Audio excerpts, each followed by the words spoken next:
The prophet of thought. Open your mind, open your mind, open your mind, open your mind, open your mind, open your mind.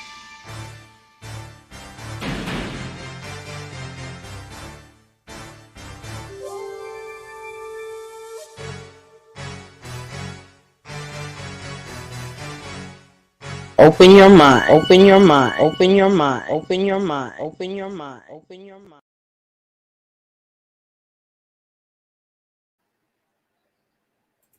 Brother, JSHine.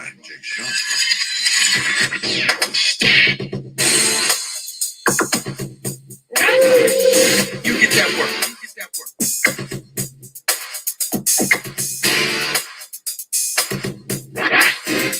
You can't fake that. Fake that.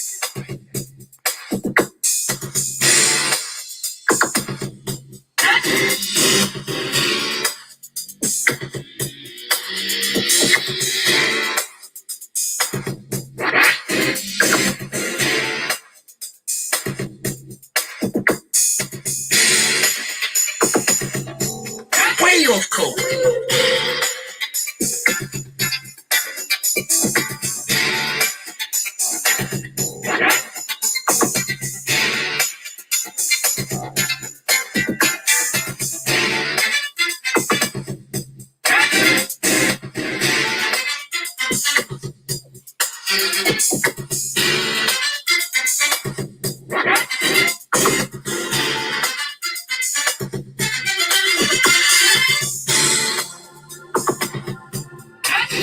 You get that work.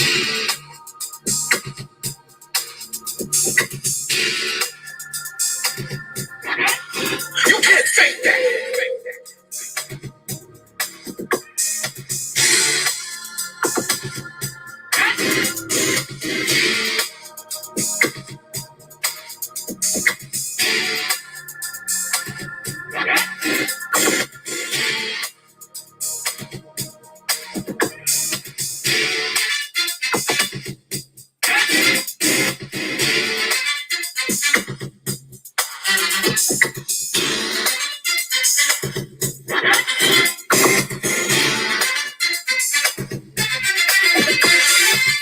Disrespect when you get that work. You get that work.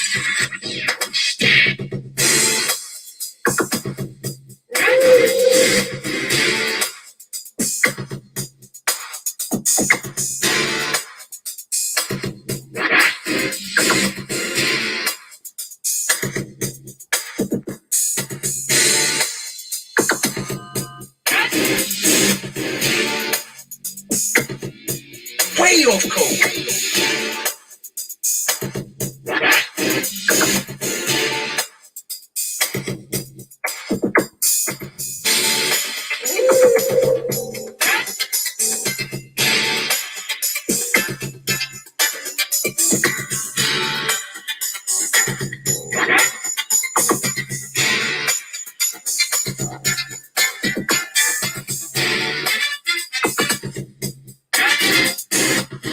Brother, JSHine.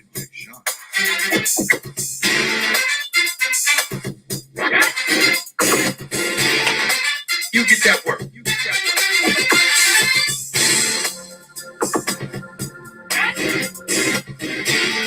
You can't fake that. Fake that.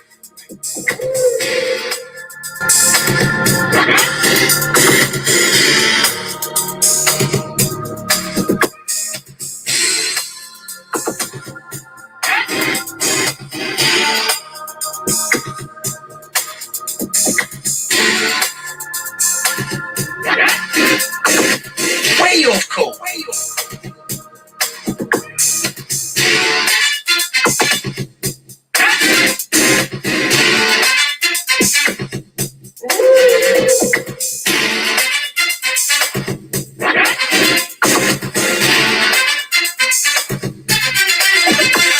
Disrespect when you get that work. You get that work. You get that work.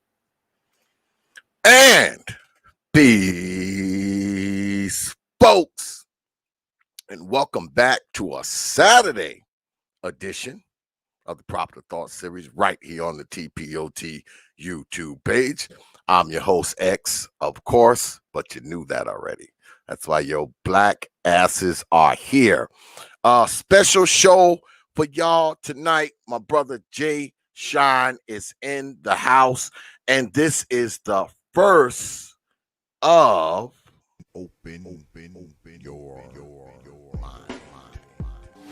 Peace, folks.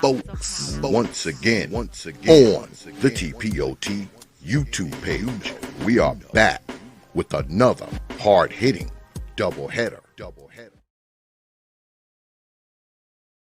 Yeah, this is the first show of a doubleheader because after JSHine, y'all all know that I got the fourth quarter talk team coming on at like 9ish, so make sure you stick around for that. But y'all know I gotta start the show off with thanking all you good folks, like I always do, for your subscriptions, your views, your likes, your shares, your comments, and of course, your hard-earned pennies, nickels, dimes, quarters, and 50-cent pieces. Because I know you don't have to do it. You don't have to watch these damn streams. You don't have to watch these debates, these discussions, and you definitely don't have to spend your hard-earned coins up in here. But you good folks choose to do so. You do. You choose to do so. And I want y'all to know, man, like every time I come up here, I am humbled. I'm honored. I'm thankful and I'm appreciative, man, of all you good people, man, you know, because I know this channel has grown because of you good folks that hang out up in here and you good folks that hang out there. All right. And I just want y'all to know, man, that I don't take it lightly, man. And I appreciate all you good folks. All right. All right. So let's get at it. Let me bring in my folk, brother JSHine. What's up, brother? What's good with it, man? Chilling. What's good with you, man? How's the family? I picked up a little song for you, man. I saw that, man. I was like, man, I thought I was listening to Michael Jackson Jam. That's what it sounded like to me. It sounded like Michael Jackson's Jam joint. Yeah, man. I took a few cuts, man, from an old stream you did, man, and fucked with it. I was like, I'm gonna mix this shit up, man. Yeah, that was love, man. I appreciate that. That's cool. My man, you my brother. Absolutely, my brother, man, for real. So I appreciate you for having the stream. I know I was supposed to be here last week, but last week I had some family shit I take care of. Something came up and I couldn't be here. You know, I had to do some daddy duty stuff. And the weekend before that, I was out in Paris. So anyway, I've been wanting to have this conversation for a minute. And it's just ironic that I didn't have this talk last week because this week the so-called sphere, you know what I mean, caught the damn political bug. And, you know I mean, everybody was talking about politics this week, you know, and not saying they never do it, but, you know, it was really, you know, a heavy topic this week, you know, about the election and Trump and Biden and everything else. 2 weeks before an election's kind of late, brothers, but, you know, but I'll put myself in that same bucket. I should maybe came up here a long time ago and pushed the issue to have more political talk. I think for the last year, I've been stressing on your channel and my channel and other channels, you know, everywhere else I've been on panels, you know, about black politics, about black men having agency, about black men, you know, getting on code with each other, creating a new environment so we can have things the way we want. Because that's really what I see as the answer to our problems. You know, that's why I banged against cis men and stuff like that, you know, because, you know, that to me, it seems to be antithetical to what will really help us as men. All right, what will fix our issues.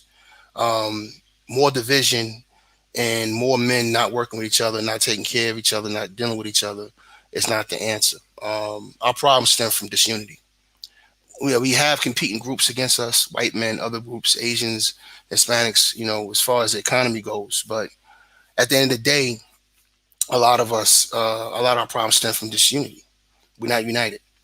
And to be in America as long as we have, to not have certain things already etched in stone is a problem, you know. So I appreciate, you know, the brothers having a conversation this week. I believe a month ago or two ago, I actually tuned into Bernard Riley's channel and I typed in the chat room, this is more conversations. We need to have more conversations like this, because they were talking about politics on a Pacific day. And I salute Bernard Riley for at least trying to have these conversations. You know what I mean? But I think we talk about women too much. That's just my way. I mean, my feeling on it. We talk about women way too much. See, before I get into politics, and let me just establish this. When you talk about women at the rate we talk about women in this sector, you're low key worshiping them. All right. When you say things like, well, they should do this and they should do that before we do this, that means you made them the lead. I'm not going to sit here and make apologies for women and the shit that they do. My thing is, I'm not waiting on women to fix our problems. I'm not waiting for mama to fix it. I'm not waiting for women to lead. All right. So it's kind of like I want the same things that some of these brothers want, but we just have a different way of going about it. We have a different approach to it. And I'm not trying to be arrogant. I just think my way is probably the most efficient and the best way of getting things accomplished. Because when men are on lead and men are building things and making things the way they want, that's when they're going to get the results that they want. All right. Give you a quick example. C Boogie had, and this kind of went viral in the space, but C Boogie had a non-black woman on his panel recently. And, he was talking to her about the standards of men in her community. And a lot of brothers like that stream because in the beginning of the stream, she was talking about, marrying before you carry, saving herself, not being promiscuous, all the things that brothers want, right? So I want you to understand that. That's a good thing to see another woman talking that way. That's good. But make sure you understand that the men built her culture. The culture she comes from is built by her men. You can't deny that. Whether you talk about the religion or the culture itself, it still was built by their men. All right? Arab culture is built by men. All right? So that's the part that I think we always keep missing. All right? We have to pick ourselves back up, forget the past, not forget it, but move on from the past and build what we want, build what we need, which means we need a code of conduct ourselves. So I came on here tonight to really talk about politics. And then get into what I think would help black men going forward. I have a strategy for black men. I actually have a play for us. We're actually in a strong position than we think. But the problem is I see with some of the conversations in the manosphere right now is that a lot of them are ignorant and immature. And I'm not trying to be disrespectful. I'm just being real. Running to another party with no agenda is not the answer. That does nothing. It's throwing your vote away.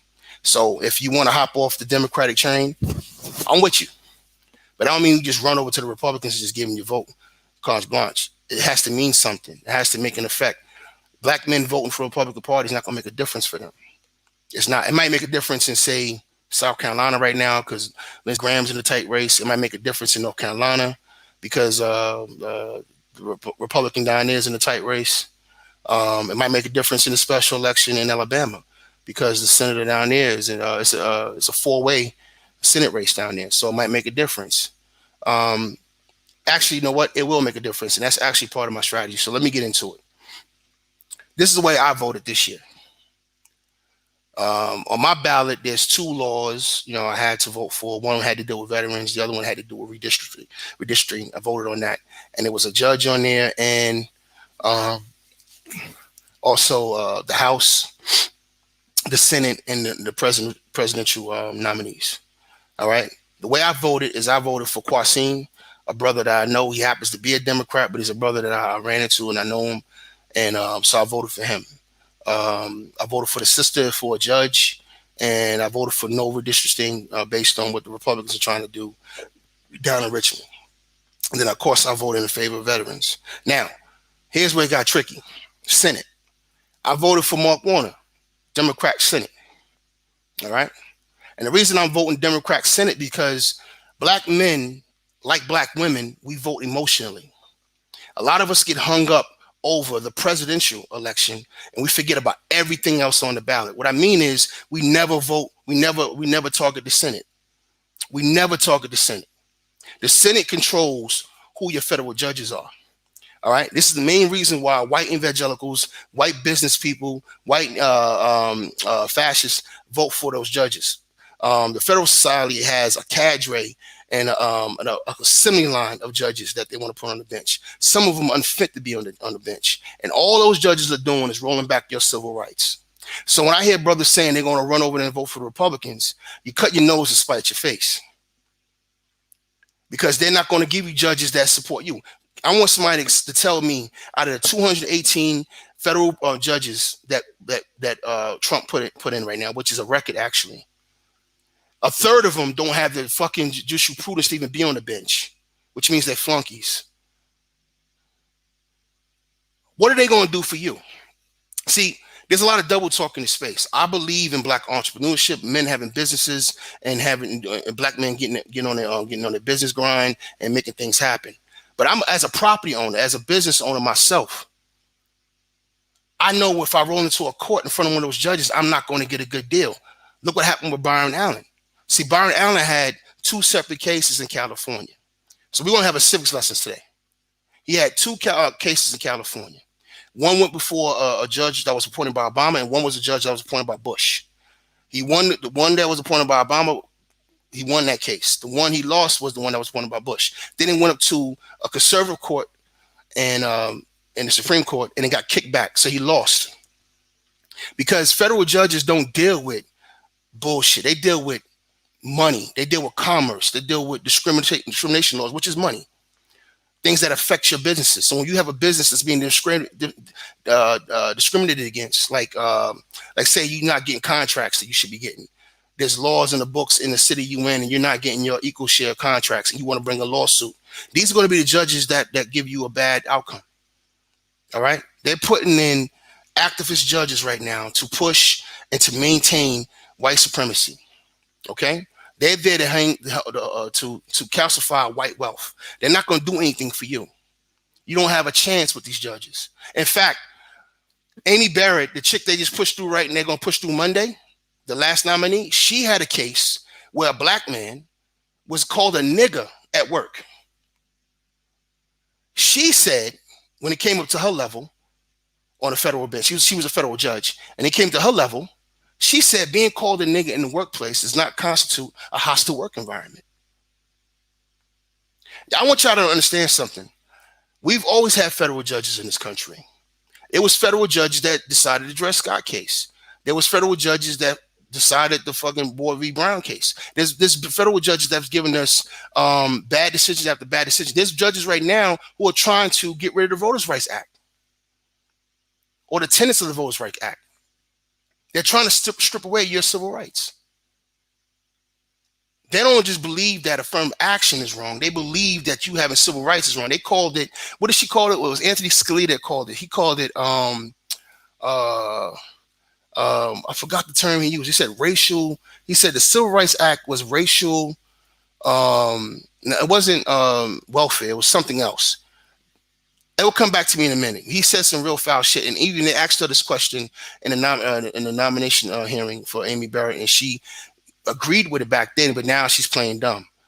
So basically, these people don't even think you should have civil rights. They think the Voters' Rights Act and laws like that give us the right to vote, the right to participate in the political game, shouldn't be there. They're racist. It's racist to have a law that says black men or black people should have the right to vote. That's racist. It's racist to have an affirmative action that says that black men being 8% of the population or black people being 13% of the population should at least get 10% of the set-asides. That's racist. They call it reverse racism. This is something that's been going on in right-wing circles for a long time.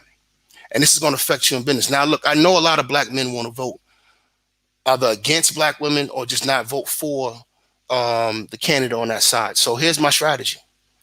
I think black men, the play we should make this year and how it projects out to 2022 should be that we vote Democrat, Senate for the Senate Democrats, flip the Senate, show that you have some power. Let me back up first. The first thing we should do, we should turn out record numbers. Black men should turn out for record numbers in this election. All right? Black men should turn out for record numbers in this election. They have to turn out for record numbers for this election to show our numbers, to show who we are, to show that we in the game, that we're serious, and that we have a strategy. And I'm going to go somewhere with this in a minute because I'm going to show you how history works. So we vote Democrat Senate. We as black men, we cannot vote for Biden. We cannot. That's out. We cannot vote for Biden or Kamala Harris. That cannot happen. After what he did to us in the 90s, it can't happen. But before I go any further on that, there's been a lot of talk about the 94 crime bill, and there's a lot of ignorance on that. And cats keep acting like there's a good side. There's no good side to that. When that bill was passed 95-4. It was 95 yays, 4 nays, 2 Democrats, 2 Republicans said nay, and then 1 Democrat no vote. So there was only 5 people who did not vote for the bill. All Republicans damn near voted for that bill, just like all Republicans voted for the drug bill in '86. Okay, and they voted for the first crime bill under the Bush Senior. So this whole notion that it was just Biden, he did it. No, he didn't do it by himself. He did it with the full support of the Republicans. So let's get some history. Let's talk about what was going on in the '90s. See, back in and when Bush Senior ran for office, when he ran against the caucus, he did the Willie Horton strategy. The racial strategy. These black criminals and et cetera, and that's how he squeaked out that election. And he tried to make the caucus look weak on crime. So you had this whole week on crime thing going on, and they were always using it. The Republicans were using it all the time. This Democrats are weak on crime. Democrats are weak on crime. Democrats are weak on crime. So Clinton had to deal with that in his first election. And the only reason Clinton really won that election is because it was a 3-way election. People forget Ross Perot was in that election too. So Bush and Ross Perot siphoned off Republican votes from Bush. And Bush wasn't popular at the time because he went against his tax cut promise. So that alone, eked out a win for Clinton. Clinton did not win by a lot. All right. Also, who was losing was Democrats in the Senate. Democrats had a hold on the House and Senate for a long time at that point, and they were losing their grip on the Senate. All right. So they wanted to show that, to middle America and suburban America, it wasn't weak on crime. So then enter the crime bill. All right. The crime bill comes in. Damn near all the Democrats vote for it to show that they're tough on crime. Why? Because that was also in the midterm year where a lot of their seats were up for election. Also, Bill Clinton wanted to get reelected, so he signed the bill. They were catering to the Scrantons of the world. Like, Joe Biden's from Scranton, Pennsylvania. That's not a black neighborhood. He's from these suburban areas and these towns all throughout America. All right. And you got to show that you're that guy. That's why there's a lot of Republicans right now leaving Trump to go vote for Biden, because they're comfortable with Biden. They're comfortable with him. They know he's not a friend to the black community. They know he's not anti-police. They know Joe. They know Joe is pro mass incarceration. They know he's not soft on crime. They know that about him. So they're comfortable leaving Trump in Florida. You got a lot of seniors right now, Republicans and seniors, who are willing to go vote for Biden right now. And in other places in the country. This is really what's happening. So there's a lot of dudes out here talking about Trump already won the election. No, he has not. Trump is behind. He's seriously behind. All right. And he's losing a lot of white support because those white people are comfortable with Biden. That's why the Democrats ran him. They ran him for that reason.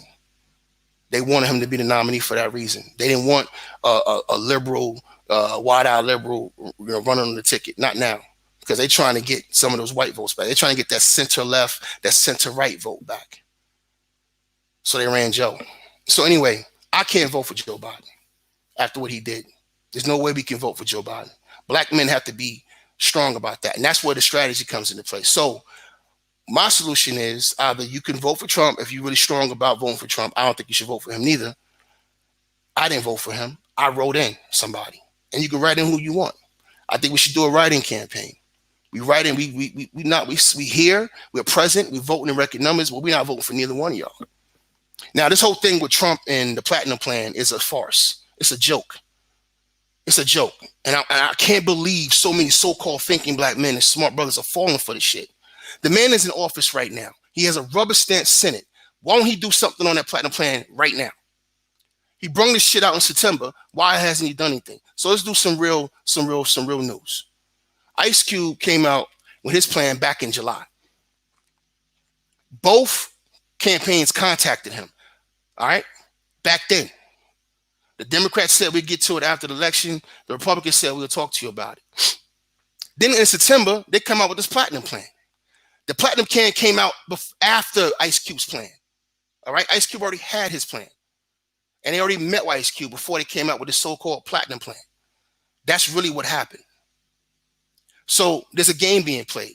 So when you see Trump's son putting Cube on Instagram or whatever, whatever meeting, I believe it was Instagram, and he's showing Cube, they Photoshop a fucking Trump hat on him as if Cube said he was voting for Trump, like he endorsed Trump, which is not the truth. All he did was go talk to Trump, which he's supposed to do. You're supposed to go talk to whoever's in power. There's nothing wrong with that. True, Ice Cube did the right thing. So I support him in that effort. But let's stop acting like they have a plan for us. If you run over there and you give Trump your vote right now, he has no incentive to do anything. None. If you vote for Republican down the line, he has no incentive. That means they probably held on to the Senate by a small, a narrow sliver. If it's 50-50 and he's still in office, then they still have the Senate because Pence becomes the split vote. So you gain nothing. You gain nothing. He's not going to do nothing for you. You have no leverage. But voting Democrat and flipping the Senate gives you leverage. You know why? Because now he's going to want the Senate back. So this is how things are playing out right now. In 2020, the Republicans on the defense right now. They have more Senate seats up for challenge right now than the Democrats. Okay, they're the ones on the defense right now. So they're the ones that could take the biggest losses right now. Now that flips in 2022. In 2022, there'll be more Democratic seats on the defense. Now, if what I'm saying is crazy, I need somebody to explain to me. When Obama ran for office, you had states like Indiana and even states like Pennsylvania and North Carolina, where the people white people voted for Obama, but voted Republican for Senate. See, there's nothing wrong with splitting your vote as long as it fits your agenda. The reason why white people mostly vote for Republicans in the Senate is because they get the judges that they want. They get tax policy and they get commerce policy the way they want, the way it fits them in their communities. And they cater to those communities. They do not cater to black people at all. So we have to get into the game and start saying, all right, look, this is what we need. We need you to stop putting these goddamn racist judges on the bench. We need these federalist judges to back down. We need better judges. If you're going to put judges out there, if you do that, then if you don't do what we want you to do, we're going to hold your seat accountable. We never target the Senate.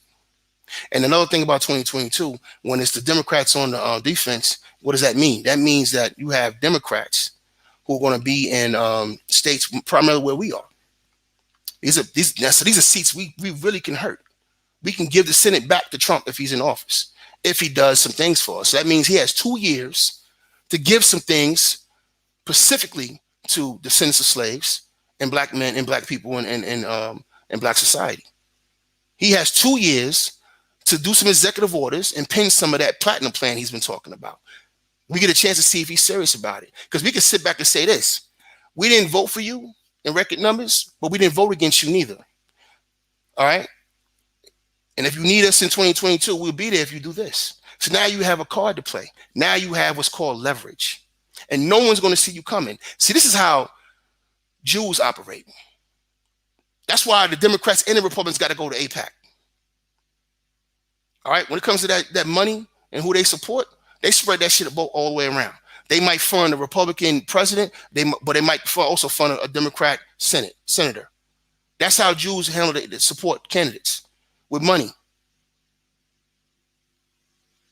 So they'll support a Democratic senator and make sure his campaign got money because that senator fits their agenda, and that's another Zionist vote in the Senate for them. But they're going to put they're going to put Bush in office. Bush got all kinds of Jewish support because of his policy on Israel. See what I'm saying? So this is how they split up their support, and it gives them leverage. Same thing in the Hispanic community. So Hispanic community is giving 30-35% vote to the Republicans damn near every goddamn election cycle. But it's compartmentalized, right? So if you're in Florida, the politics is different than the politics in LA is. The politics in New Mexico is different than the politics in Arizona. All right? But they come to these people, or Texas, and they come to these people where they are. And they get the votes based on the needs, and they vote on their needs. They don't vote straight Democrat. They don't vote straight Republican.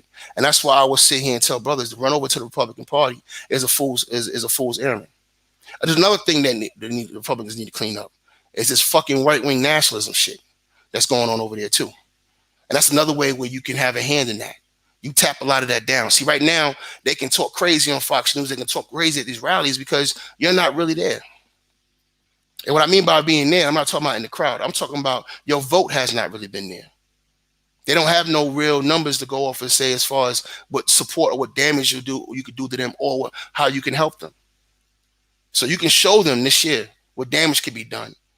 At the same time, by doing that, you can show them how you can help them in 2022. And that's how you sell your vote. You don't just run from one party to the next to be a rubber stamp vote with no agenda, with zero agenda. And my question remains, why isn't Trump doing it right now? Why isn't Trump doing it right now? Now, there's a lot of ignorance in the space, man, because when you talk this way, motherfuckers will say, oh, man, he's from the Democratic Party. No, I'm not for neither party. The problem with a lot of you brothers is y'all work out of a fucking left-right dynamic. You're not thinking about yourselves. You got to stop this dick riding. Stop running from one man, white man, to the next and start thinking about for you. Start thinking about what you're going to do for you. Also, this plan would neutralize black women. They're going to vote Democrat no matter what. It's too late to even have a discussion with them about that. So where are you at? And as far as I'm concerned, I don't care what they got to say because they told us in the election in Alabama when Jones beat out Roy Moore that it was their vote that did that. The black vote, the black male vote didn't even matter. It's black women who's been the backbone of the Democratic Party. Okay, then be that then. Let them be that. Let them be that, and y'all go a different direction. Y'all vote strategically. And then you approach this administration, whoever's in power, strategically. Another thing I would say, let's say Biden wins. Now we really got a heavy hand because we didn't vote for you. We didn't vote for you.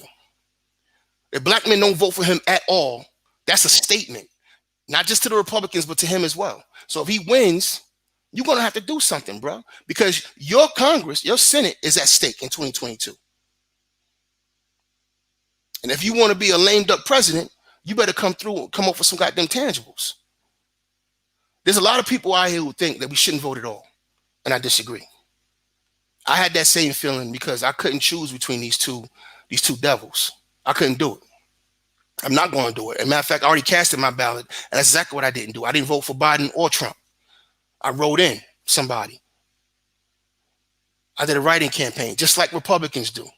They do it all the time. When they're not happy with the Republican on top of the ticket, they write in Ronald Reagan. They make a protest vote. But we actually could do more than just do a protest vote. We can actually shift the dynamics in the country and become that swing vote that we always should have been. And keep it there. If it's not for us, then you're not the guy.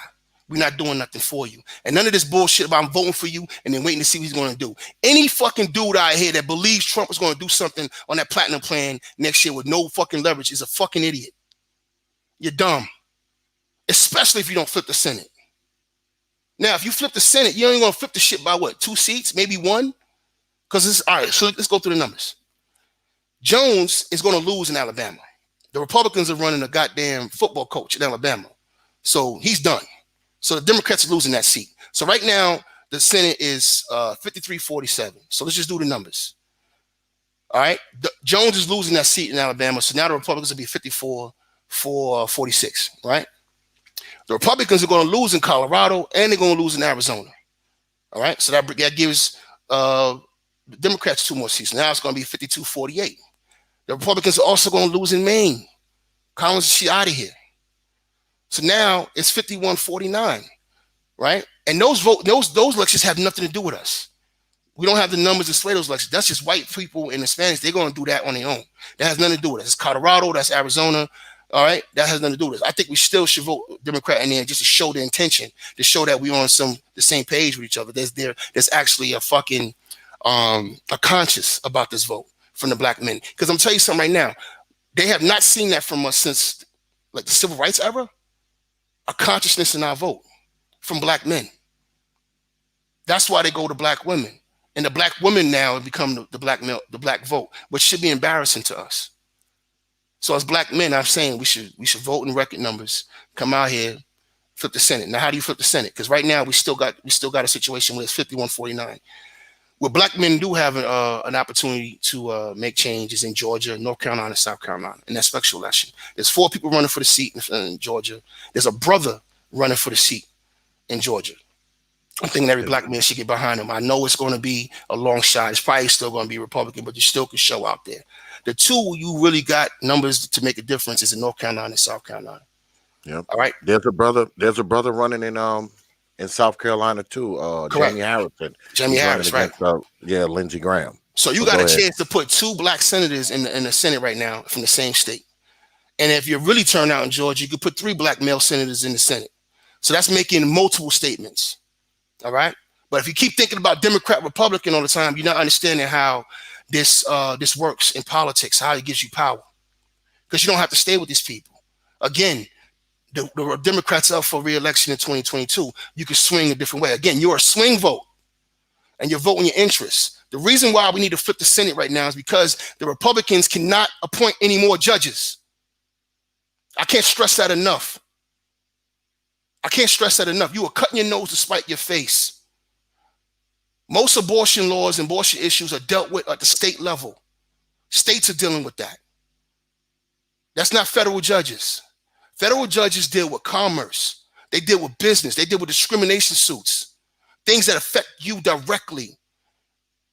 So when Byron Allen, who should be the goddamn poster child for some of you cis-bin brothers, loses to a racist court where he has all avalanche evidence of discrimination by these big ass companies, and still talking about there's no cause here. So they've basically weakened the ability for you to bring a discrimination suit at that level. And that's what they're trying to do around the country. They call it reverse racism, all this nonsense.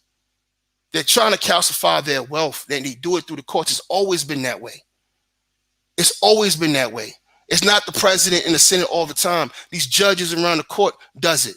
So let's do some math. How did Bush get a judge over in California? Because the Californians didn't vote for that judge that handed out Byron Allen that loss. That was a federal judge. Federal judges are put in place by the Senate. That was a Bush appointee. That means if they get more judges to appoint, they're going to be appointing their judges over places where you live, where you have political power, but you didn't have no choice in that judge. Okay, so if a federal district court that covers California, Oregon, and Seattle, these are fucking liberal strongholds, but they get the ability to appoint conservative federalist judges over them. You see what I'm saying? That's how your system works. So if they get to appoint more judges, now you're going to have more judges in the pipeline at the fucking circuit level, the appellate court, and the Supreme Court level that are going to be against you. That's not going to allow you to bring a discrimination lawsuit. And discrimination lawsuits is not just being called a nigger. It's about money too. It's about fairness, fair dealings, bad contracts. Some of it don't have anything to do with color. It's just about being, treated a certain way. And you can't bring these lawsuits. They're going to kick them down. They're going to dismiss them. And there's nothing you can do about it, because if you go to the appellate court has got another fella sitting there. That's the problem. I know y'all want to vote morality and all that, which I'm going to get to in a minute. A lot of y'all full of shit with that, but that's not how you should be voting. You should be voting business. What's better for your pockets? If you're in business, that's how I know a lot of brothers are not in business. I know a lot of brothers don't own properties. I know a lot of brothers are not dealing with codes and regulations. Because if you were, then you know exactly what you got to walk into. All of that shit ends up in court. All that shit ends up in court. In fact, I would challenge 50 Cent to say that it does not benefit him to vote Republican. Yeah, tax-wise it might. But he's a businessman. And he's going to have lawsuits coming down the pipe. And they're going to be waiting for them. And they're going to look out for their cousins. That's the American way. That's the history of America. That's the history of America.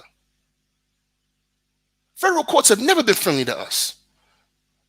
That's why the civil rights movement was very important, because that's the only time we started getting wins, but we really wasn't getting wins. All right. We had to go the legislation route.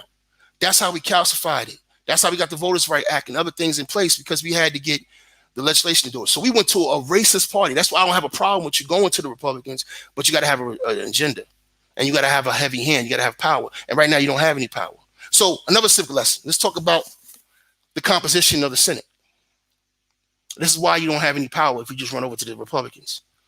The Republicans have states like North Dakota, South Dakota, Wyoming, Montana, Iowa, Idaho, who have little to no people. As a matter of fact, if you combine all those states together, there's still more people in California or in New York or in places where we're concentrated. So you have 2 Republicans from all of these states representing little to no people. And you're sitting here in California or New York or Chicago fighting with your senator to represent you over or cadre issues. So your senator out there is fighting for immigrant rights, LGBT rights. That's what your liberal senator's doing. Because he has to serve all of this diverse group of people. And you at the bottom, and you get pushed down to the bottom. So how are you going to get the Republicans to care about your issues or to represent you? You can't, for the most part, unless you have the ability to put one of them in office. So what I mean is, if you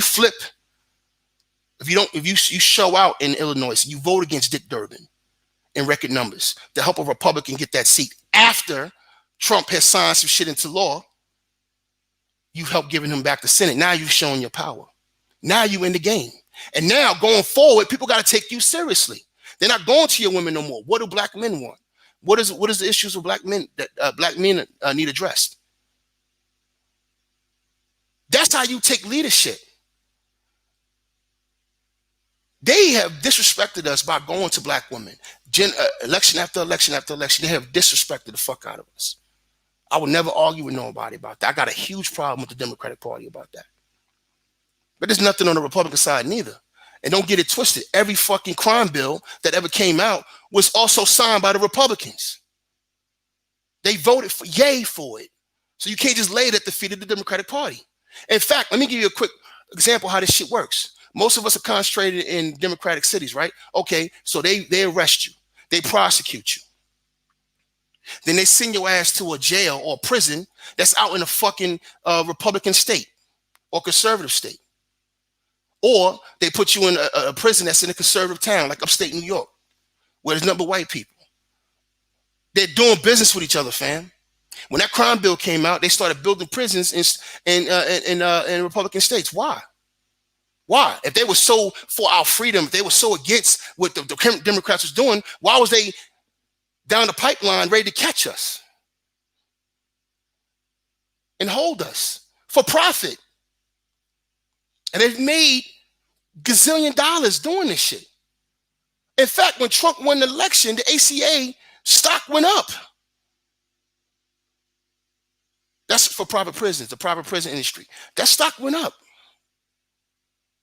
It didn't go down because Trump was in office. It went up because they felt that the Republicans are going to be back in business. Obama, to his credit, and actually this actually started with Bush, to be honest. Bush started the Second Chance Act. All right, where he helped that come into fruition, which gave a lot of top cover to Republicans and Democrat governors to give released inmates a chance to vote again. That's what the Second Chance Act covered. Was one of the things that it covered. That was by Bush. Obama in 2010 takes the language from that, adds to it, and gives you the First Step Act.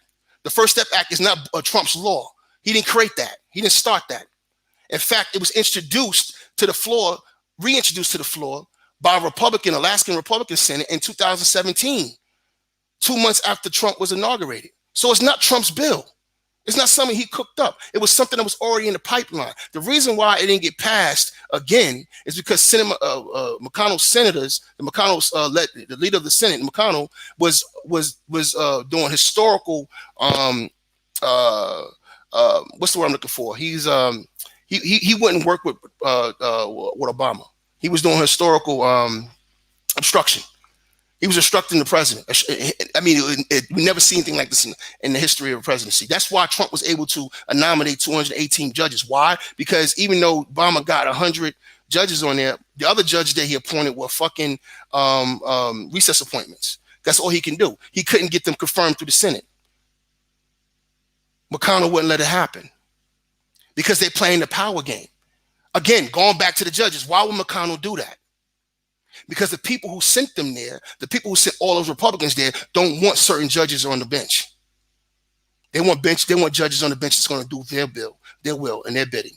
Judges are going to look out for their children. So when you got a judge that, this is not a federal judge, it's a local judge, but when you got judges that would tell a white kid in Massachusetts, a white kid in Ohio, and a white kid in California who raped the girl, 3 white males, in the same language. Well, you know, he has a life in front of him. You know, I don't think, you know, put him in jail forever is going to solve anything. They give them leniency. But those same judges will throw your black ass in jail for 20 years. That's how it works.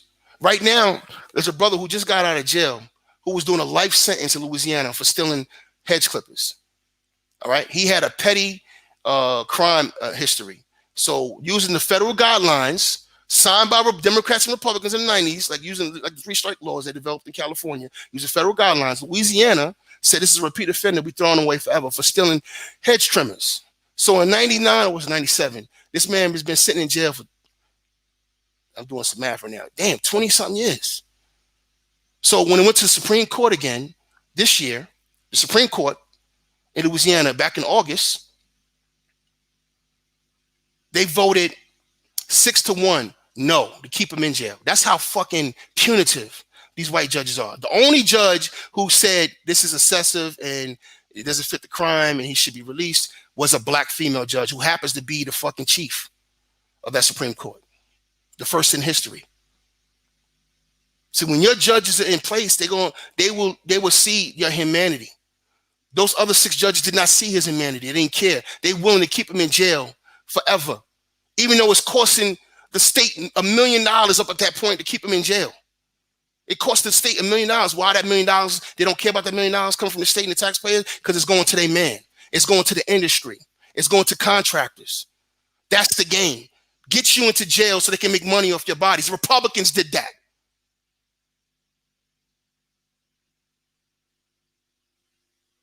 So you don't go run over there with your dick in your hand, talking about, yeah, I'm over here, fuck them hoes over there, voting for Biden. That's not how you do business, man. That's not how you do business. Yeah, we know the women on some bullshit. I know the women are not looking out for, they're looking out for themselves. Okay, cool, got it. Now, what are we going to do that's going to be smart to give us a hand to play? Not just this year, but going into the next year, after the next president is inaugurated, no matter who it is. And going back to Biden being in power. So if Biden's president, it just doesn't end there. We get to hold him like, hey, we didn't vote for you, but you need us in 2022. So you're going to do X, Y, Z, or we're going to give you a Republican Senate. And we're going to try our best to give to help the Republicans in the House. That's how you will power. That's when you vote Republican. Carte blanche. When they're in power, not when the Republicans are in power. That's not how you hold them accountable. That's the reason why Zionists and Jews can talk shit to the U.S. government. Because they play both sides of the fence. And they hold who's in power accountable and threaten them because they have paper. So they vote with their money, right? They vote with their money. They control commerce, they control banking, they control business. So they can hurt them there. We can hurt them with our vote. And we can hurt them with money too if we got our shit together. We don't have a PAC right now, but I think by 2022, we should have, a PAC for black men.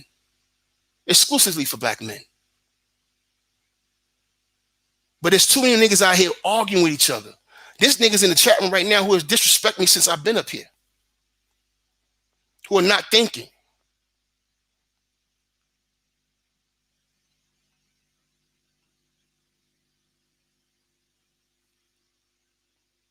So anyway, I'll leave it at that. That's my plan going forward. I came over here. I knew there was going to be a lot of dudes over here who call themselves thinking black men, but they on some Blexit shit. They on some, coon shit. They on some, anti-black shit, anti-black women shit. But that has nothing, and that's what they're taking into the political space. That emotional shit. They're not thinking about business. So they're going to cut their nose to spite their face. They're going to help empower Republicans who are going to flood the courts with Federalist judges who come from the ownership society, who are anti-discrimination, discrimination laws, anti-diversity. They want to take this shit back to how it used to be. And they want to do it with the strings of power. And a lot of these appointments are lifetime appointments, by the way. So a lot of damage has already been done. So to give Trump and the Republicans another 4 years carte blanche of federal appointments, that's the dumbest shit we can do right now. Because we won't have any voice 2022. They don't need us in 2022. All right, 2022 is a midterm. White people are gonna go back to voting how they used to vote. They're gonna keep, voting for Republicans. Then, So if you're not president in that election, then nothing changes. If the city happens to just flip without us, they just go back. They just gonna go right back in 2022, and they're gonna keep doing what they've been doing, changing the rules in the Senate. They're not even allowing filibusters no more. They changed all the rules in the Senate. I'm not even mad at Republicans in the Senate. I'm not even mad at Mitch McConnell. They've been wielding power for real. They've been wielding power for real. And none of that shit is about any of these black men that's in the chat room or been in this fucking space. None of that's for you. So I want to know why y'all supporting this shit so much with no agenda, when nothing comes out of it for you. White people right now are trying to rebuild white America. They've had an opioid crisis. They've been the industrialization has been zapped out of the country. They're trying to reformat their lives. That's why so many white women went over here and voted for Trump. They're on a white nationalist movement right now. They're trying to put back the white family. And they're voting as a block. They're voting together. Now, on the other side, you might have some white feminists and some white liberals. That's okay. But the core of the country is still a white family. And that's how they vote. When are we going to start voting our interests? When are we going to start having a strategy that will actually work and give us a say in what gets done? Question I have for anybody who come across the stream is that Trump had 3 picks so far for the Supreme Court. 3. Gorsuch, Kavanaugh, and we all know about Kavanaugh and his shit that he did under Bush. And now this chick, Amy Barrett, who's a staunch white supremacist. I'm not sure about Gorsuch, because I don't know his history. But my question to y'all is, did he come to the black people at all for those votes? Were you considered in those picks at all? No. They covered white business with those picks. They covered white evangelicals with those picks. They covered white folks who are neocons who believe in a more authoritative government with those picks. They call it strict constitutionalism, but it's really about having authoritative government. Back to I'm white and I say so type shit. And what bugs me out is that niggas act like the country don't have a history. It's the same system, family. The country has a history. They're going to go back and do the same thing they did before. And we're going to be sitting here talking about, come on, man, can you give a brother a break? And it's not, You're going to take the crumbs off the table. Instead of going in like men and saying, nah, this is what we're going to do this election. I can't vote for you. You rocking with the Boogaloo Boys and the Proud Boys and all that fucking bullshit over there. You encouraging that shit. No, we can't do none of that. We can't vote for that. Every time a brother gets shot, you championing the police. We can't rock with that. We can't rock with Kamala, and we damn sure can't rock with Biden. Kamala's a goddamn disgrace and an offense to me personally as a black American. And I'll never forgive Biden for what he did. Or any other legislator who did what he did. Hold on a second, brother JSHine. Now I'm sitting here. I wasn't really paying attention to the chat, but I am paying attention to it. You motherfuckers gonna stop disrespecting my brother. Because if you don't, and that goes for you moderators too, I'll take your fucking wrench and block your ass. You're gonna stop disrespecting my brother up in here. I'm telling you that right now. I'll shut the fucking chat off. I don't even care. I'll just shut it off. All right? Yeah. Because JSHine. Now I'm looking at the chat room. Now I'm looking at the chat room. I'm looking at the chat room. I want to address a brother that I respect. Can I address the brother I respect? Don't know. What you motherfuckers don't know about JSHine. that if T.P.O.T was a fucking house, JSHine would have the keys to the front door and the keys to the good fucking car. So, that being said, don't fucking disrespect my brother in here. Now, you know what? Here's the thing. All right. Here's the thing I want to say before I'm going to address Rael. Rael says something that needs to be addressed because it's actually something that a lot of brothers talk about. I'm going to read Rael's statement. All right. And this is something that I'm glad he said this. All right. I'm glad he said this because we don't have much time on here. You got another show coming up. First of all, the neocons hate Trump. That's why the Bushes voted for Hillary over Trump. All right. First of all, the Bushes are not the neocons. You talking about Bolton and what was the vice president under Trump? What's his fucking name? I forgot his name already. The motherfucker with the glasses. Man with a brain cramp. What's the motherfucker that shot the dude in the face? The fucking vice president under Bush. Oh, you talking about Dick Cheney? Yeah, Cheney. So you had Cheney, Wolfowitz, Rumsfeld. Those were the neocons. Wolfowitz and Rumsfeld had plans to go into Iraq back when fucking Ford was in office. All right? They weren't working under McNamara. They had plans to carve up certain areas. That's who the neocons are, not Bush. Bush voted because he voted against Trump. It had nothing to do with them. The neocons wanted to see what Trump was going to do. And the neocons were in his administration. Bolton is a neocon. He made him his national security advisor. Steve Miller is a neocon and a Zionist. There are people in his administration that are neocons. See, you cats keep looking at this shit as a one-off. There's splinter groups within the within conservatism, white conservatism. There's splinter groups in there, and they try to satisfy all of that shit. All right? Trump was not a neocon, but he's done a lot of neocon shit since he's been in office. But I digress. The bottom line is that Bush is not a neocon.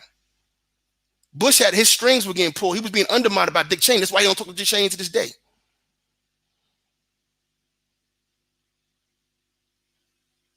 Powell was not a neocon. Baker is not a neocon.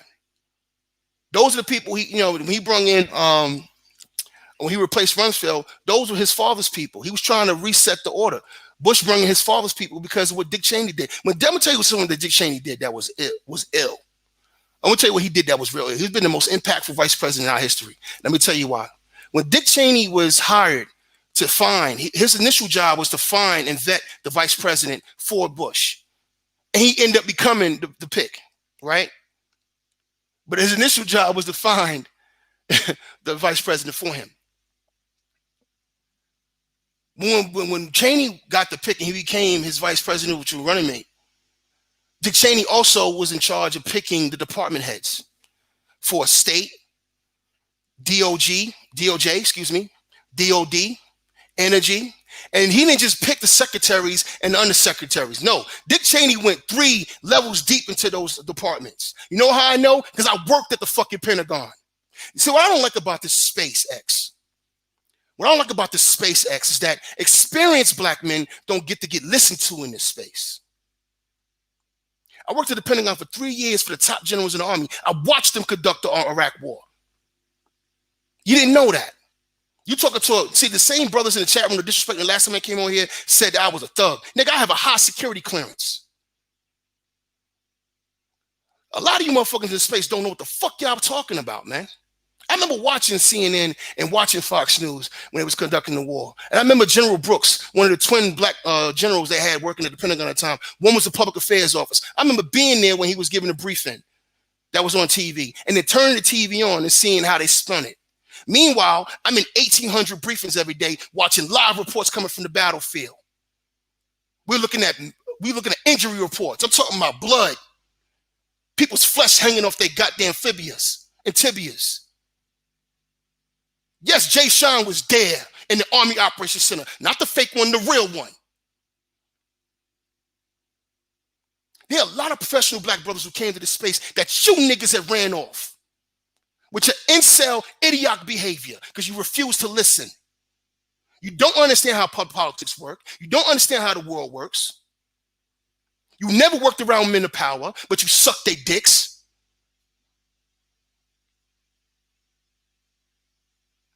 I work for 3- and 4-star generals directly. And I'm going to sit here and argue with you fools in this space? Y'all deserve to be left for dead. I'm sorry, Doug. That's not true. A lot of these dudes in the space are voting against black women. And that's the only reason why they're going over there. And if you listen to them, they tell you that. Cerulean Gray has come into the space and talked about policy. And shout out to Doug, by the way. Doug's a good dude. He's a good, real good brother. Shout out to Doug. But I disagree with that comment because it's not true.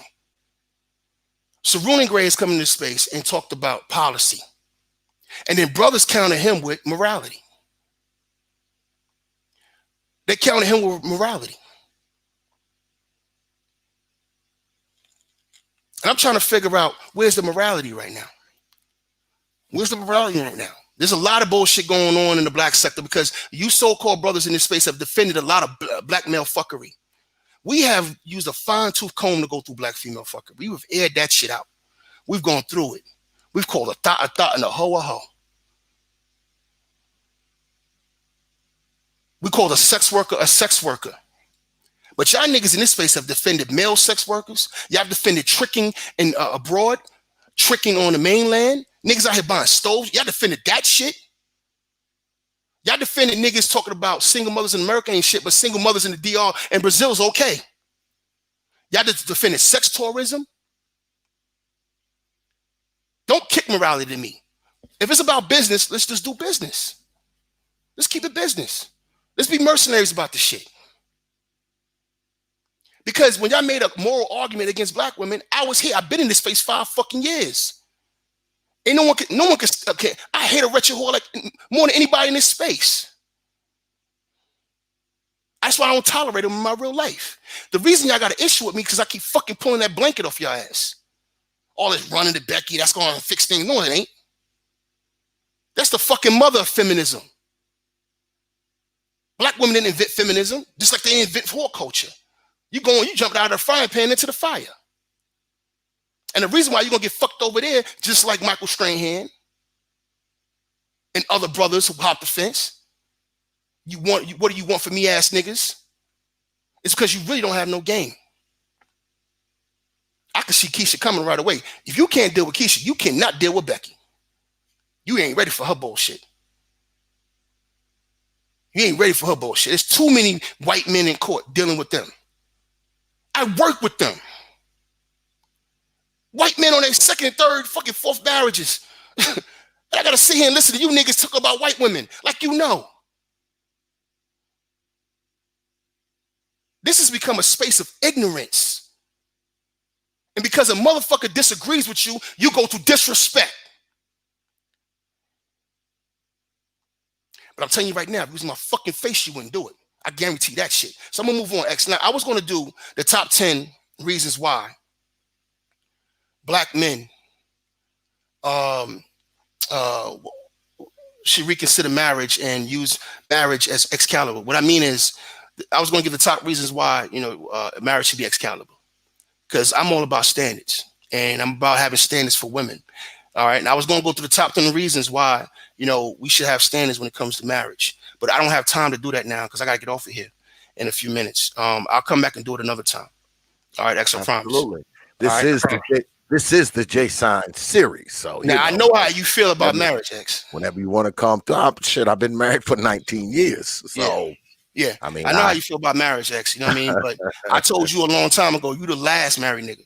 All right. I have structural issues with marriage, and it really hasn't to do just with black women. It's women in general. It's Western culture, how things are structured.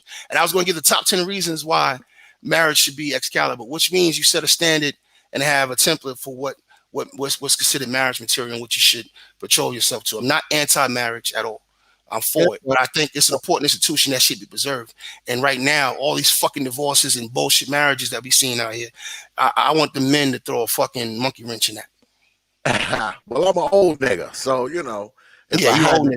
if I didn't get married, I'd probably just be by myself. Nah, I'm not. I think somebody. I just looked at the chat room. Black Guru, I'm not married. I'm not married, and that's why I'm gonna have I'm having a conversation about what the standards is for me being married and why I think Matter of fact, you know what? I could go through it in 25 minutes. I could do it in 25 minutes. I could do it in 25 minutes. Let's do this. All right, so here we go. Here we go. I talked about black politics. I gave you a strategy I think that will work and put us in a good position going forward. If you really look at it and think about what I said, it's the only thing that gives you leverage. Do anything else, you just a rubber vote. You have no leverage. You have no voice, just like you had now. And the only question I will leave out there is for my Trump supporters. Why is he not used his pen to put any of that shit in place right now? I'm talking about the platinum plan. Why hasn't he done it? Why hasn't he done it? He can do it right now. Instead of spending his time putting Amy Barrett in, the matter of fact, he could have used Amy Barrett as leverage with the Republicans who might have fought against him. You're like, I'll pull a nomination. You do this, you vote for this. I dare the Democrats to vote against it. And then I'll put her in after the election because he don't really need her for the Supreme Court. So it's a 5-3 court right now. And there's no swing vote neither. It's a 5-3 conservative court. It's about to be a 6-3 conservative court. So he could have actually used that as leverage if he wanted to. Because that's all McConnell don't care about. Remember, McConnell and all of them, and the other dudes that used to run against him that's in the Senate, Rubio and what's that dude, that Hispanic guy out in Texas, all these motherfuckers, Graham, everybody, they used to talk shit about Trump. They called them worse things than the Democrats did in the primary. They say he was unfit, all kind of shit, man. But now they're riding with him because they're getting the power out of it. That's all they care about. And that's why one of the main critics, Graham, in the primary, is now one of his best allies because all he cares about is those judges. All right? He cares about the judges and the tax cuts, the tax policy, commerce, and everything else. So if I can run through this real quick, I want to go into the 10 reasons why marriage is Excalibur. Okay? Now, the first 3 is really about me. You know what I mean? These are my criteria. But 7 through 1, I'm going to count them down. 7 through 1, I think is universal to all black men. I think not just black men in general should adhere to this. So, number 1, social media presence. How she displays herself on social media. If she go to her social media page and she's showing her ass and doing the duck lips and all this immature bullshit and, you know, doing sexy stances while she's with her kids or having naked with her kids in the background, look, man, and talking about crazy shit on social media, then, you know, for me, that's a showstopper. I can't rock with that. That might not be a showstopper for you, but it is for me. Okay? That's a showstopper. All right? Number 9, self-awareness. I require a woman to have who knows herself. I'm not dealing with no 30, 40-year-old woman talking about she's finding herself, and I ain't dealing with that shit. All right. If you don't know yourself by the time you're 25, 30, then you ain't got no business getting married. All right. You need to go find yourself and then come back to the dating scene. That's how I feel about that. Also, I think she should have some history about herself. She should have some awareness. She should know who she is. She should know her family history, where she comes from. Also have a general understanding of how the world works. That's how I feel about that. That's just me. Again, that might not be important to every man, but that's important to me. All right, number 8, another thing that's important to me. Natural beauty. My daughter's natural. My sisters are natural. I don't do that. You know what I mean? I'm not against like being friends with a chick that's out here being unnatural, but for me, I need a natural woman. Why? Because we're talking about marriage. Marriage is saying that this woman here is going to be the standard bearer of beauty for this family. She's going to be the standard bearer for beauty if we have a daughter.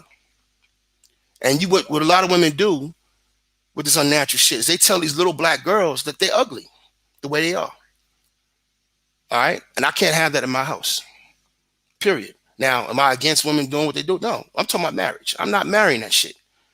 I'm going to marry a woman that embraces her black beauty so my daughter can embrace hers and our son. And all the other women in my family. I'm the oldest sibling in my family. So I'm telling my family, my children, and my nieces and my nephews that this right here is my standard of beauty. This is what I like. This is what I rock with. This is what I stand. And I need that shit to be natural. And I need sisters to get back to braiding hair and learn how to deal with their own hair. A lot of sisters don't know how to deal with their own hair anymore. So moving on to number 7. Now, I think this is for all men.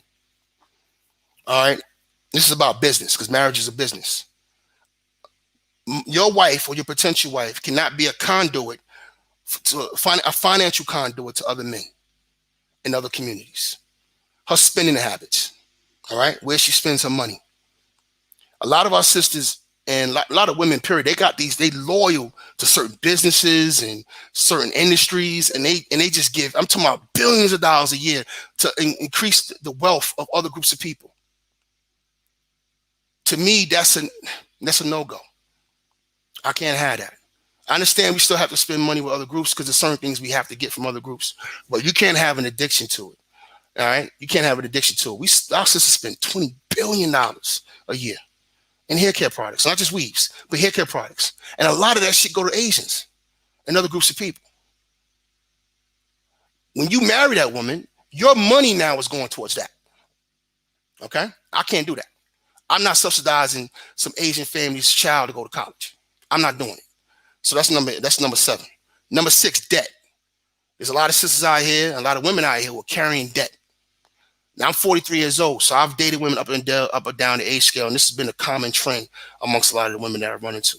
They carry a lot of debt, and they bringing that debt and putting it on your fucking table. So I think that speaks for itself. I don't need to go into detail with that.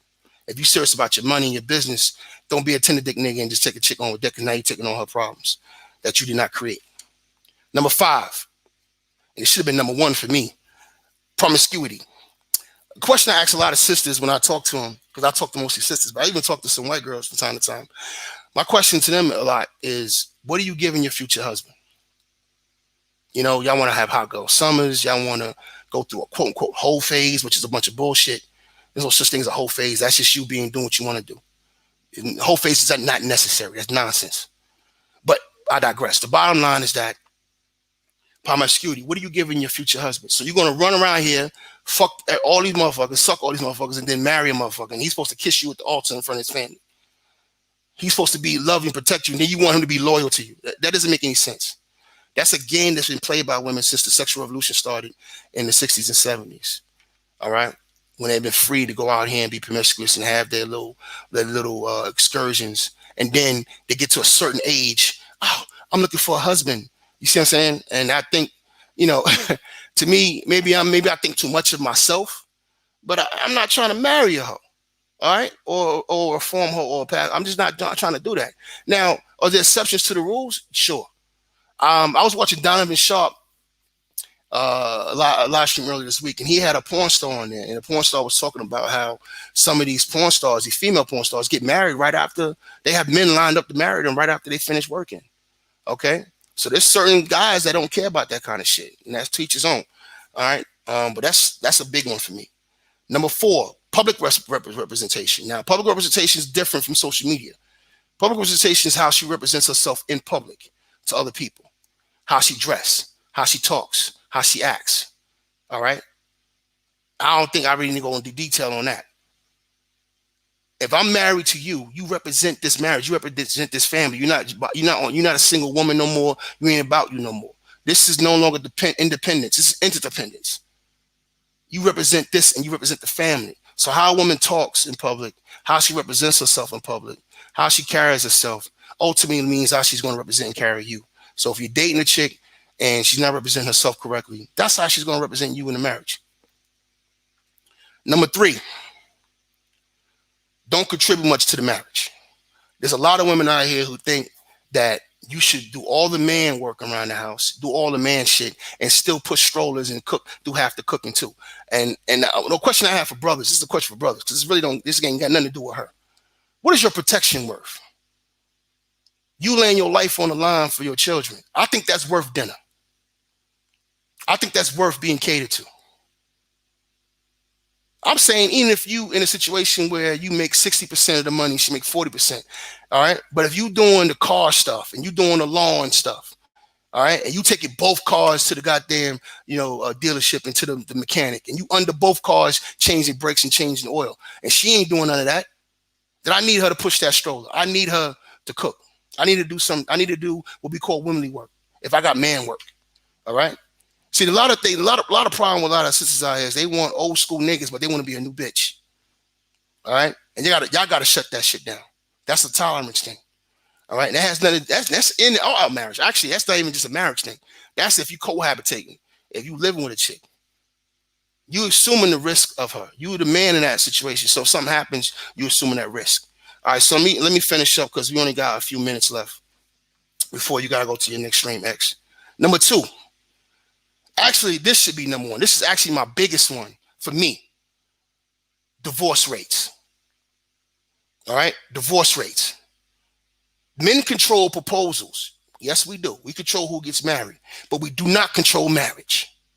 Since no-fault divorces have happened, 70-80% of these divorces have been filed by women. And the majority of those divorces are because of irreconcilable differences, not adultery. Adultery is number 2. Irreconcilable differences are the number 1 reason, which means I'm just not happy no more. I don't want to be in this no more, which means she gets to break her vows whenever she wants. Okay? The vows don't mean nothing to her. If you cheat on her, though, then what about your vows? You don't care about your vows? You see what I'm saying? It's a game. I'm looking at the system, how it is. And as a smart brother, I'm looking back at this. And I'm working with all of these married men who lost so much money in divorces, men who are paying alimony. Why in the fuck would I enter that shit? Why in the world would I do it? So I'm a hard fish to carry. So what I do is I watch a chick for a long time. To be with me, you got to be with me for a minute. I got to know that you really in it to win it. And if you in it to win it, then you wouldn't even care about the paperwork like that. All right? I'm living a square life. I'm a single dad, man. I'm serious. I got business. I got shit to do. I travel. I don't have time to be out here with all these hoes like that. So 9 times out of 10, if I'm dealing with you dealing with a woman in a real way, I'm going to be really fucking with just her. So I get to watch her and see how she get down. And if she can't wait, then we just move on. I'm an eligible bachelor with resources. I'm never out the game. See? Leverage. There go leverage again. But that divorce rate shit is an issue for me. And that's just me looking at the society as a whole. Across the board, white, Hispanic, black, just these divorce rates is out of fucking control. I'm like, why the fuck would I just jump into that? That's just me using common sense. So number 1, and the reason I've made this number 1 because I'm not selfish and I think about other black men in general. But this is the number 1 reason why marriage should be Excalibur. Misandry. See, back in the day, we had, we had chauvinism and, there was a lot of misogyny going on. That's true. And ever since the 70s, it seems like there's been this long drive to recorrect the past by punishing the men of now. This overcompensating in movies, man, with women, just 30 women on the screen, 1 guy, you know what I mean? And now all the superheroes are women. It's this, this is an underlying disrespect and disdain for men in American society. It's been going on for a long time.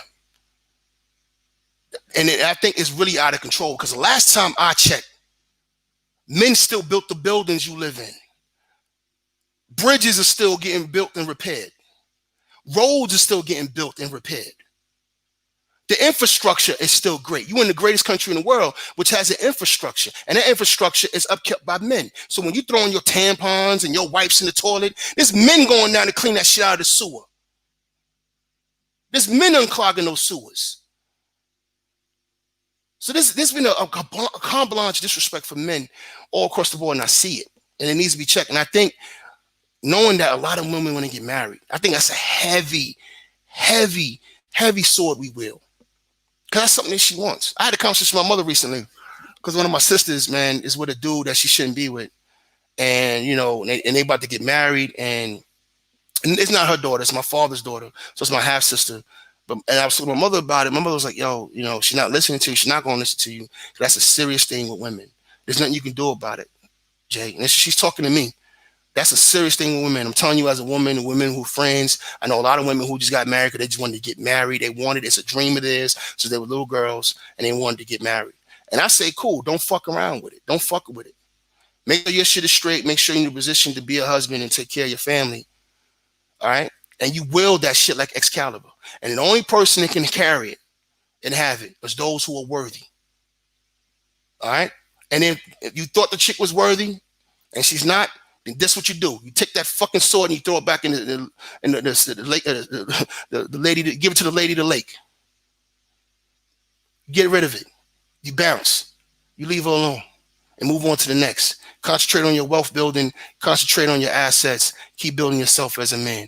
That's what you should be doing anyway. So those are my 10 reasons why marriage should be Excalibur. All right? And the reason I put misandry number one, because that's not just about JSHine. That's the issue that is affecting all men. When you look at the TV shows, the beating up men and hitting men, and saying certain slick shit to men that we can't say to women, even on film. That means they writing this shit into, this is writers doing this.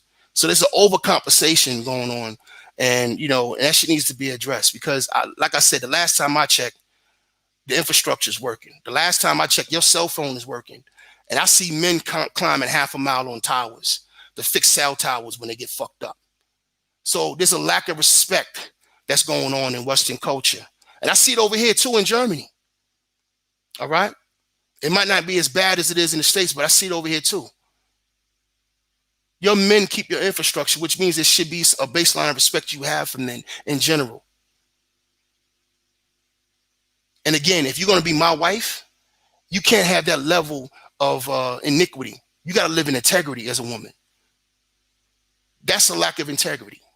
I go out here, put my red bottoms on, walk around museums and fancy places that were built by men, but I'm going to go ahead and snicker at the first man I see. That's got to go. That's got to go. And the only way that shit goes is if men start holding that shit accountable. I'm not telling you to be mean to women. I'm not telling you that. I'm telling you to use yourself as a power base. And how power works is, power dynamics works is punishment and reward. If women are out of line, you punish them. You don't give them what they want. You know what I mean? You dismiss them. But when women are acting right and they're doing what they're supposed to be doing, they're feminine, you reward them. That's it. You can't go around saying, well, punish bitches, punish bitches, punish bitches, punish hoes, and just be a mean cuss. At some point, as a group, we have to reward those who are doing the right thing. That will pull the other women in line. Hopefully, if not, then those women will get the rewards and the rest will just be out there in the cold. And that's all I got to say about that, X. I know you got another live stream coming up. Yep. And I just want to say salute to the chat room, to all those who were cool and sat here and listened.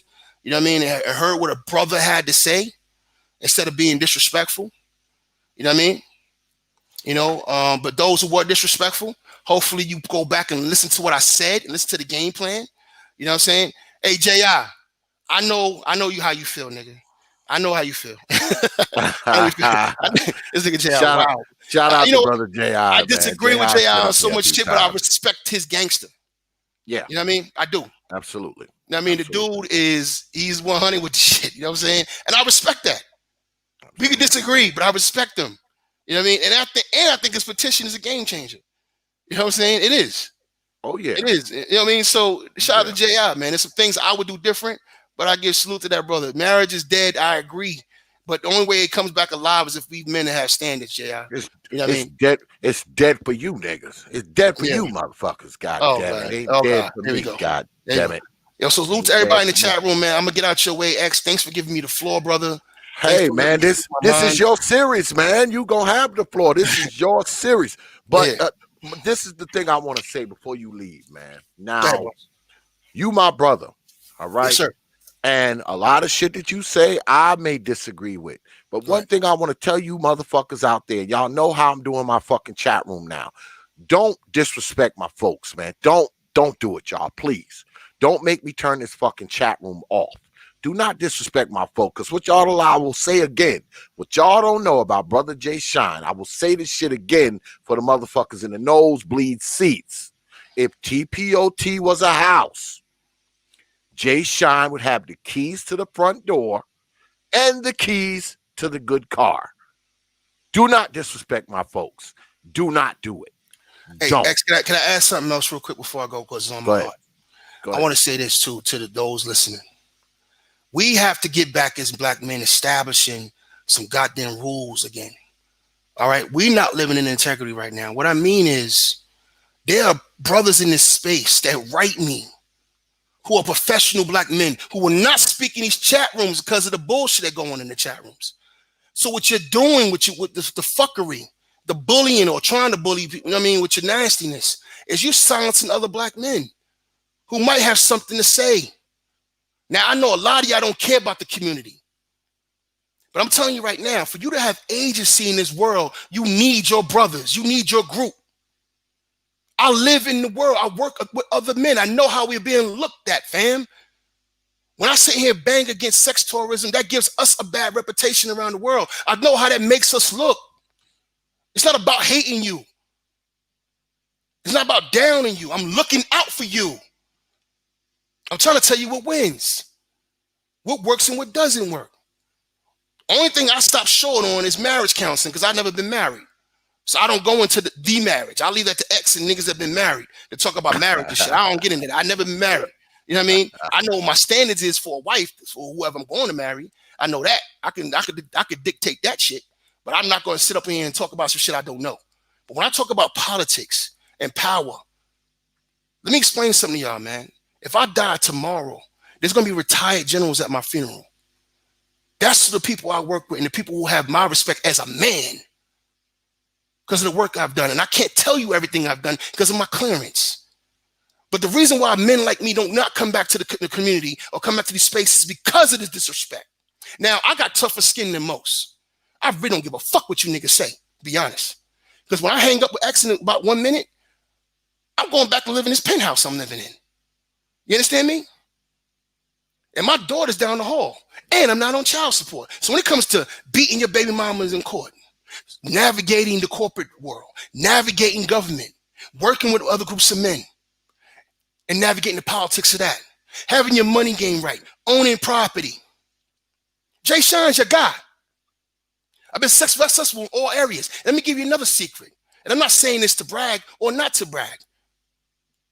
But I did everything that I did. Worked my way to the top levels of the Army and doing what I do and being one of the best of what I do in the fucking whole DOD as on a GED. I'm a different animal. All right? And I'm not saying that you don't go to college and all that. I'm just telling you who I am and what kind of work ethic I have and who I am as a person. And so who you are disrespecting. And furthermore, we're supposed to be on here trying to network with each other. So even if I disagree with J.I., right? But J.I. ended up getting a chick pregnant. And he's in court. He needs help. And I disagree with him vehemently.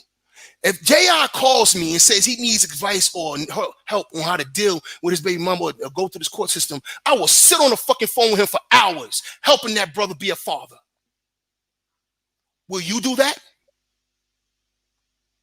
And I've done it.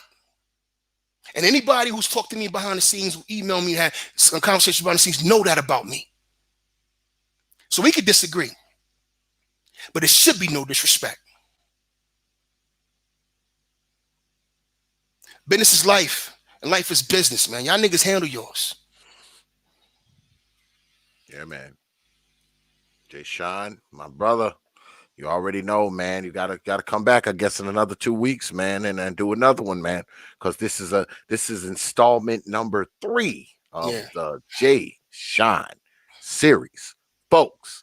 Right here on T.P.O.T. YouTube page. You know. I appreciate you, brother. I appreciate you too, X, man. You my brother, man. And absolutely, you know, we go back in this space, man. You know, me and you been in this space for like what, 5 years now? That's right. Yeah, no doubt, man. No doubt.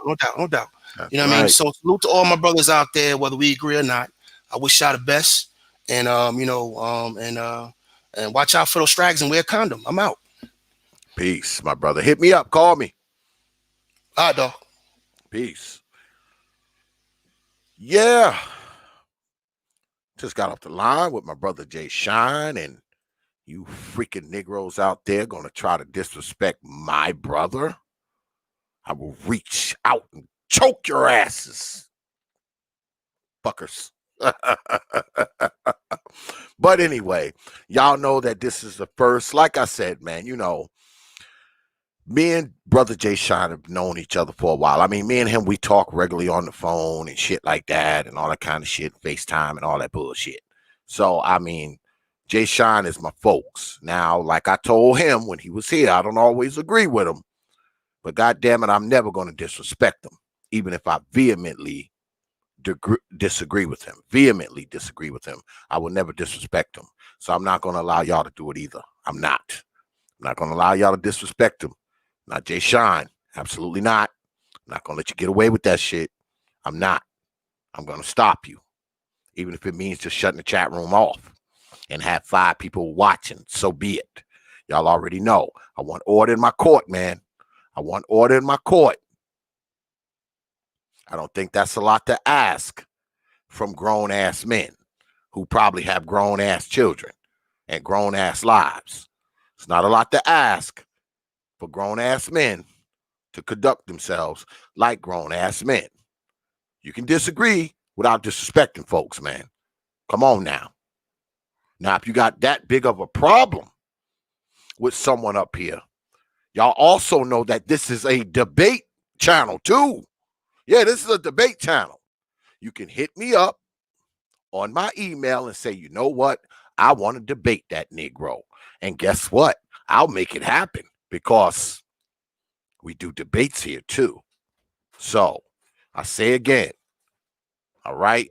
I'm not going to let you disrespect my folks. I'm not going to let you Negroes do it. I'm not. I'm going to stop you dead in your tracks. I'm going to stop you. So just don't do it. All right? All right. So y'all know that this is the first of a doubleheader. Sorry, y'all. My wife is handing me some shit up in here. God damn it. Wish I had 4 hands.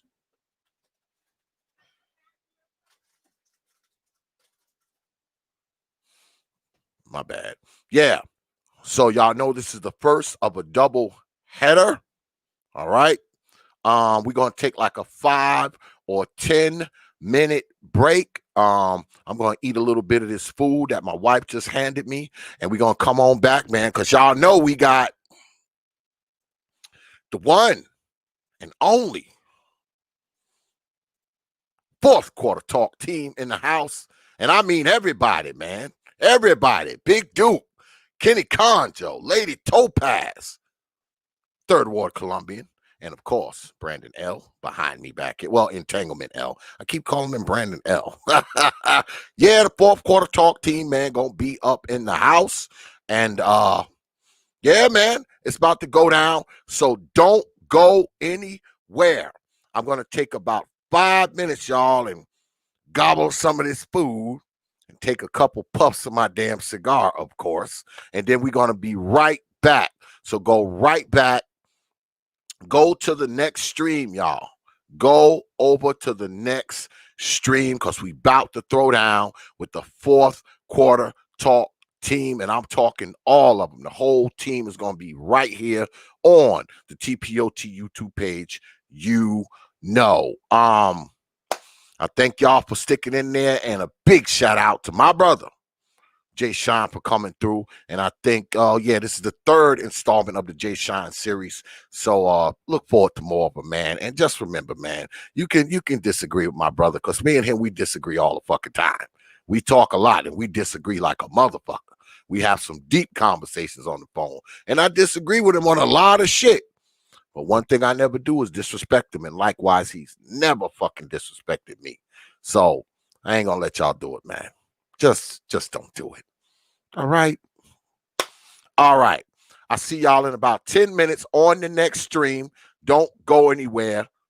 Make sure you have your ass there, because if you don't, I will haunt you in your fucking dreams. Then when I'm done with you, you know where I'm going, right? I'm going to go upstairs from the basement where you live at and make my way into mama's room and haunt her black ass too. So see ya in about 10 minutes. All right? All right. So with that, I will leave you with 3 words. You know, like I always do. Open your minds. And I'll see you in about 10 minutes. Just scoot on down to the next stream. All right, folks? All right. Peace. Yeah. Brother JSHine.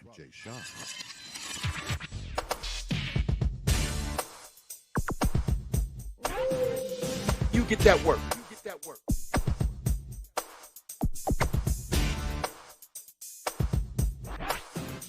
You can't fake that.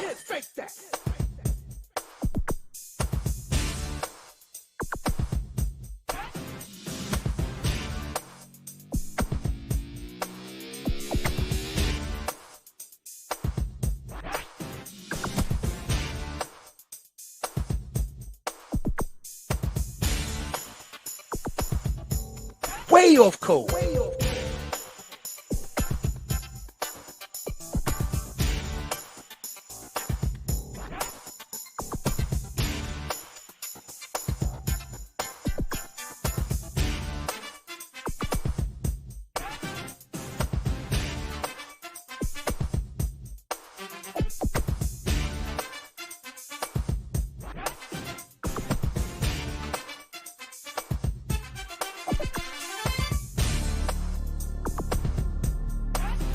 You get that work.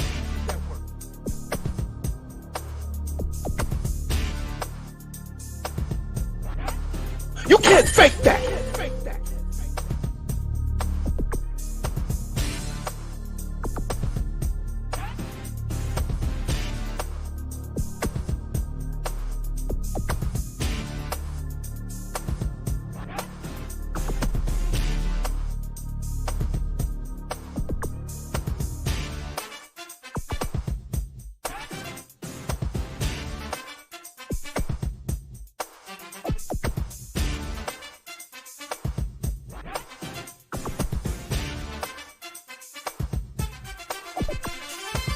Disrespect me, you get that work.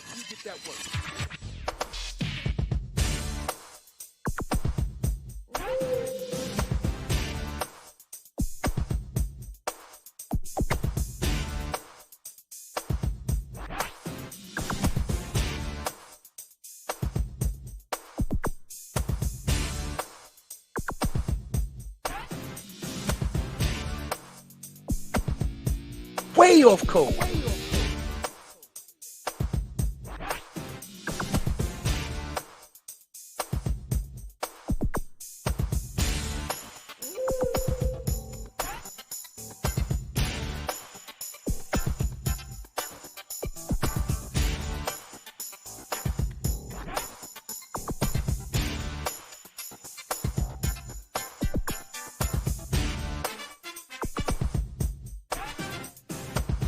Brother, JSHine.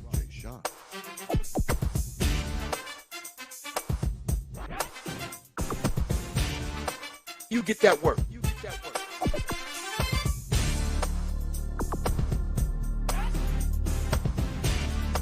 can't fake that.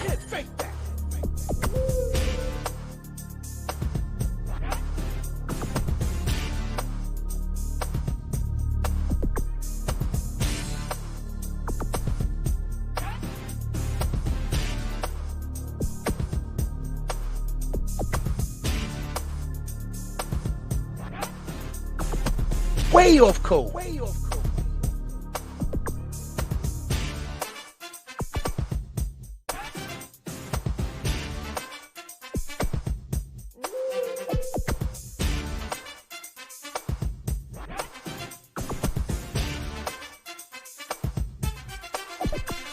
Disrespect me, you get that work.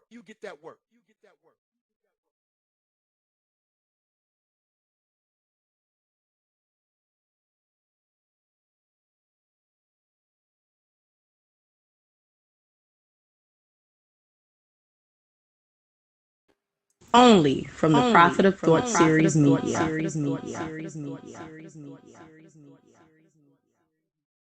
You know.